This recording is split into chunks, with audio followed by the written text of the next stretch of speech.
Hello friends, আরুষিস কিচেনে আপনাদের সবাইকে আরেকবার স্বাগত। তো ফ্রেন্ডস, আজকে আমি আপনাদের এগ রোল রেসিপি বানিয়ে দেখাবো। এটা বানানোর জন্য আমি কিছুটা পরিমাণে ময়দা নিয়ে নিয়েছি। এখানে 250 গ্রাম মতো ময়দা আমি নিয়েছি। তো ফ্রেন্ডস, এবার এর ভেতরে আমি একটু নুন আর একটু সাদা তেল দিয়ে আমি ময়দাটাকে মেখে নেব। মেখে নেব না, আমি শুকনো উপকরণগুলো প্রথমে একটু হাতের সাহায্যে ময়ান দিয়ে নেব। তারপর আমি একটু একটু জল দিয়ে আমি এগুলোকে সুন্দর করে মেখে নেব। আমি এভাবে সুন্দর করে প্রথমে ময়ান দিয়ে নিচ্ছি। তো ফ্রেন্ডস, এবার আমি একটু একটু জল দিয়ে আমি ময়দাটাকে মেখে নেব। তো ফ্রেন্ডস দেখুন, আমি ময়দাটাকে বেশ সুন্দর করে মেখে নিয়েছি।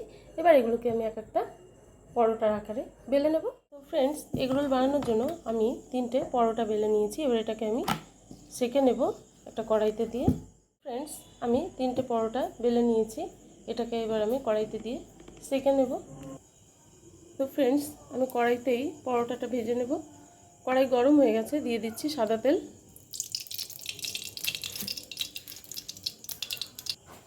তেল গরম হয়ে গেছে, এবার এর ভেতরে দিয়ে দিচ্ছি বেলে রাখা পরোটাটাকে আমি সেঁকে নেব।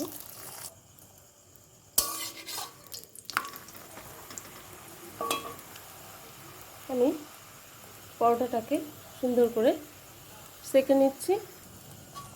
এবার আমি পরোটা তুলে নেব।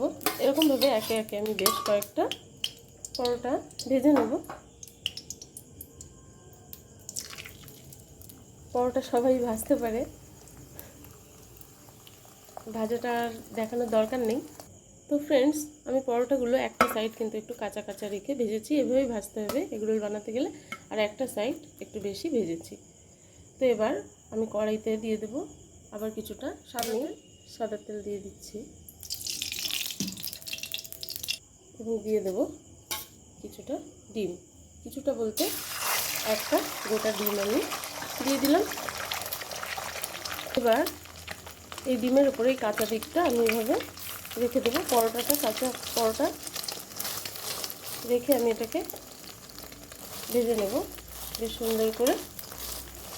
এগ রোল বানানো একদমই সোজা, আমরা কম বেশি সবাই পারি। যারা পারেন না তাদের জন্য আমার এই ভিডিওটা।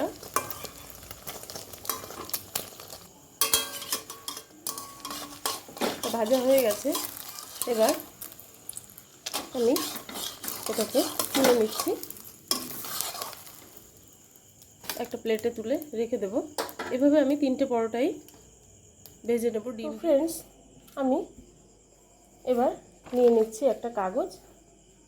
তো ফ্রেন্ডস, অন্যদিকে আমি একটা শসা এরকম কুচি কুচি করে কেটে নিয়েছি কিছুটা বাদাম, নিয়েছি একটু পেঁয়াজ, আর নিয়েছি 2টো লঙ্কা কুচি।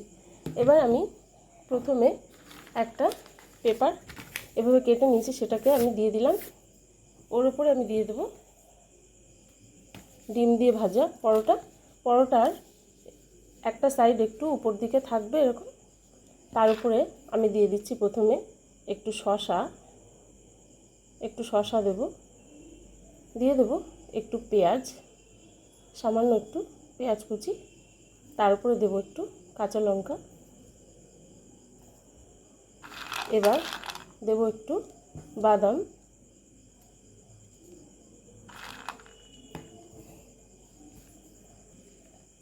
এবার দিয়ে দিচ্ছি একটু টমেটো সস।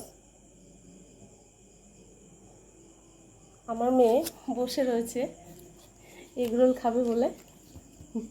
তো ফ্রেন্ডস, এবার এটাকে এভাবে আমি মুড়ে দেব। আমি প্রথমে এদিক থেকে কাগজটা নিয়ে এভাবে মুড়ে দিচ্ছি, কিছুটা অংশ উপরে থাকবে। তারপরে এবার এইভাবে করে ধীরে ধীরে মুড়ে দেব এবং নিচের দিকটাতে এইভাবে মুড়ে দিতে হবে। একদম ইজি, আপনারা দেখলেনই এগুলো বানানো কত ইজি। তো আমরা কিন্তু সবাই এভাবে বাড়িতে বানাতেই পারি, কত সোজা এগরোল বানানো আপনারা দেখলেন। তো এভাবে একে একে আমি 3টি এগরোল বানিয়ে নেব। তো ফ্রেন্ডস, আপনারা দেখলেনই এগরোল বানানো কতটা সোজা ব্যাপার। আমি একে একে 3টি এগরোল এভাবে বানিয়ে নিয়েছি। তো এভাবে আপনারা বাড়িতে এগরোল বানিয়ে আপনাদের পরিবার পরিজন এবং আত্মীয় স্বজনকে খুশি করতে পারেন। তো আমার এই ভিডিওটি আপনাদের যদি ভালো লেগে থাকে তো বেশি বেশি করে শেয়ার করবেন এবং লাইক কমেন্ট করে আমাকে উৎসাহ দেবেন। এবং যেসব ফ্রেন্ডসরা নতুন আছেন আমার চ্যানেলটিতে তারা প্লিজ একটু সাবস্ক্রাইব করে দেবেন। তো দেখা হচ্ছে পরবর্তী ভিডিওতে। Thank you.